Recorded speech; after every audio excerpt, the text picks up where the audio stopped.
अल्हम्दुलिल्लाहि वहदा वस्सलातु वस्सलामु अला मन ला नबिय्य बअदा अम्मा बअदु फ़अऊज़ु बिल्लाहि मिनश शैतानिर रजीम बिस्मिल्लाहिर रहमानिर रहीम इन्नमा यख़्शल्लाह मिन इबादिहिल उलमा आमन्तु बिल्लाहि सदक़ल्लाहुल अज़ीम। हम्दो सलात के बाद निहायत ही वाजिबुल एहतराम असातिज़े किराम, मशाइख़े इज़्ज़ाम और इस शानदार खूबसूरत मजलिस में जलवा अफरोज़ दिगर सामीन गिरामी, अस्सलामु अलैकुम व रहमतुल्लाहि व बरकातुहू। हम आज जिस आलम रब्बानी के ज़िक्र खैर के लिए जमा हैं, उनकी शख्सियत जामिउस सिफ़ात भी है और कसीरुल जिहाद भी। आप न सिर्फ ये कि इल्म व इरफान के पैकर हैं, बल्कि आशिक़े साक़िए कौसर भी हैं। आप मुफस्सिर भी हैं और मुहद्दिस भी। आप मुकर्रर भी हैं और बेमिसाल मुफक्कर भी। हज़रात मोहतरम, किसे मालूम था कि 11 जून 1919 ईस्वी बामुताबिक माह रमज़ान जुम्मतुल मुबारक को मौज़ा बबानिया लाला मूसा में एक ऐसा बच्चा पैदा होगा जिसके उकाड़ा में कदम रखने से उकाड़ा इल्म व हिकमत और अहले सुन्नत का मरकज़ बन जाएगा। एक ज़माना उनकी सोहबत से फैज़याब होगा। जिस वक्त वो इस शहर के अंदर दारुल उलूम की बुनियाद रखेंगे तो वो दारुल उलूम पूरी दुनिया से मुतलाशियान इल्म के लिए एक इल्म की तलाश का प्यास बुझाने का सबब और ज़रिया बन जाएगा।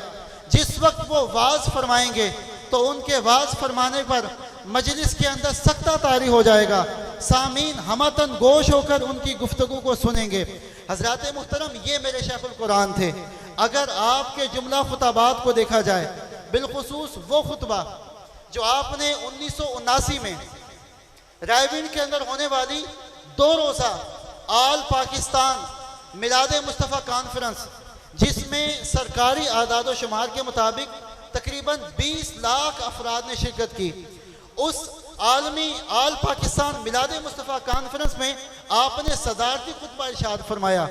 तो उस सदारती खुतबे में आपने आलमी सतह की गुफ्तगू फरमाई, इंटरनेशनल लेवल की गुफ्तगू फरमाई और आलमी सतह पर मुसलमानों के जो मसाइल हैं उनका तज़किरा फरमाया और उनका हल बयान फरमाया। हज़रात मोहतरम, अगर हम आपकी उस दौर में की जाने वाली गुफ्तगू को देखें तो आज भी हमें वही मसाइल नज़र आते हैं। आज भी उस वक्त आपकी की गई गुफ्तगू की अहमियत और अफादियत वैसे ही मौजूद है जिस तरह की उस वक्त मौजूद थी, क्योंकि पाकिस्तान ने तरक्की करने की बजाय तनज़्ज़ुल इख्तियार की है। हमने कोई गुज़श्ता चंद तिहाइयों से तरक्की नहीं की, बल्कि पे दर पे तनज़्ज़ुल की तरफ गए हैं। तो जो मामलात, जो मसाइल और जिन मसाइल का हल आपने उस दौर में पेश किया था, आज भी हमें वैसे ही मसाइल नज़र आते हैं।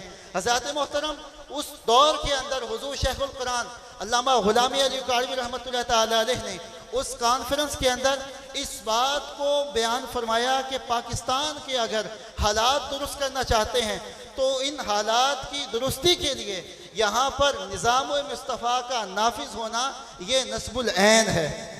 यानी निज़ाम मुस्तफ़ा के नाफिज हुए बगैर पाकिस्तान के हालात हरगिज़ सीधे नहीं हो सकते, हरगिज़ दुरुस्त नहीं हो सकते। और आपने इरशाद फरमाया कि इस वक्त दुनिया के अंदर जितने भी निज़ाम मौजूद हैं, लोग उन निज़ामों से मायूस हो चुके हैं। हर आँख अश्कबार है, हर दिल मुस्तरिब है, हर रूह बेचैनी की कैफियत तारी है। जुल्म बरबरियत का दौर दौरा है, नाइंसाफ़ी और अदल व इंसाफ से दूरी का हर तरफ राज है। आपने इरशाद फरमाया कि अगर आज निज़ाम मुस्तफ़ा को इस ममलिकत खुदादार पर नाफिज कर दिया जाए तो फिर दोबारा से अमन लौट कर आ सकता है और मुसलमानों का वो खोया हुआ वक़ार दोबारा से लौट कर आ सकता है।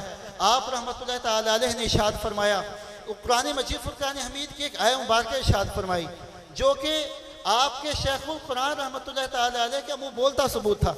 आपने फरमाया कि कुरान मजीद फुरकान हमीद में सूरह नूर के अंदर अल्लाह तबारक व तआला इरशाद फरमाता है, अल खबीसातु लिल खबीसीन वल खबीसून लिल खबीसात व तय्यबात लित्तय्यबीना व तय्यबून लित्तय्यबात।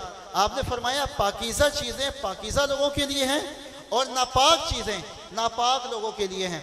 शराब, खिंजीर और हर किस्म की नजस चीज़ जो गैर मुस्लिम हैं उनको खा जाते हैं, जबकि दूसरी तरफ जो बंदा मोमिन है वो इन चीज़ों के करीब भी नहीं जाता।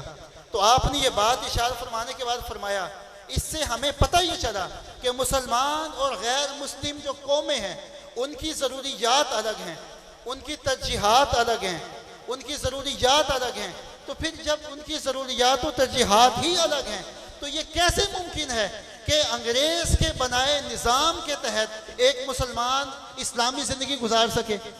ये मुमकिन ही नहीं है कि अंग्रेज़ के बनाए निज़ाम के तहत मुसलमान इस्लामी ज़िंदगी गुजारे।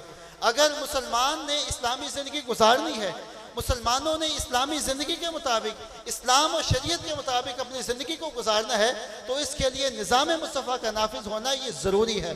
पाकिस्तान के हालात के लिए नागुज़ीर अमल है। फिर आप रहमतुल्लाह ताला अलैह ने एक और बात इरशाद फरमाई। आपने फरमाया अगर हम पाकिस्तान के अंदर निज़ाम मुस्तफ़ा को नाफिज करना चाहते हैं तो उसके लिए हुज़ूर अलैहिस्सलाम की मोहब्बत और मवद्दत का दिल में होना बेहद ज़रूरी है। इसके लिए आपने कुरान मजीद फुरकान हमीद सूरह फतह की आयत नंबर 9 तिलावत फरमाई। आपने फरमाया, अल्लाह फरमाता है लितुमिनु बिल्लाहि व रसूलिहि व तुअज़्ज़िरूहु व तुवक्किरूहु व तुसब्बिहुहु बुकरतन व असीला। इस आयत के शुरू में अल्लाह ने ईमान का तज़किरा फरमाया और इख्तिताम में अल्लाह ने इबादत का जिक्र फरमाया, और आयत के दरमियान में अल्लाह तबारक व तआला ने हुजूर की मवद्दत और मोहब्बत का जिक्र फरमाया।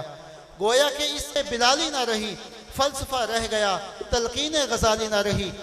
अल्लामा इकबाल रहमतुल्लाह ताला अलैह अगर मेरे शेखुल कुरान की सोहबत में बैठ जाते तो ये अशार कभी ना लिखते, क्योंकि हमें शेखुल कुरान के अफकार के अंदर पुख्ता ख्याली भी नज़र आती है।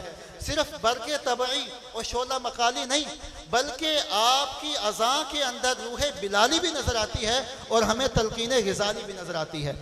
मैं अपनी गुफ्तगू का इख्तिताम इन अशार के साथ करूँगा जो अल्लामा इकबाल रहमतुल्लाह ताला अलैह ने हमें शिकवा और जवाब शिकवा की सूरत में इरशाद फरमाए। आपने रहमतुल्लाह ताला अलैह ने फरमाया था कि जिस वक्त अल्लामा इकबाल रहमतुल्लाह ताला अलैह ने शिकवा लिखा तो उस वक्त कुछ अशार लिखे, जिस वक्त ये आपने अशार लिखे तो लोग आपके मुखालिफ हो गए। बाद असा आपने उसका जवाब लिखा जवाब शिकवा की सूरत में। आप रहमतुल्लाह ताला अलैह ने फरमाया कि वाखिरु दावाया अनिल हम्दुलिल्लाहि रब्बिल आलमीन। अशार मेरे जहन में माजरत नहीं है, तो इंशाअल्लाहुल अज़ीज़ फिर कभी मौका मिला तो अर्ज़ करूँगा।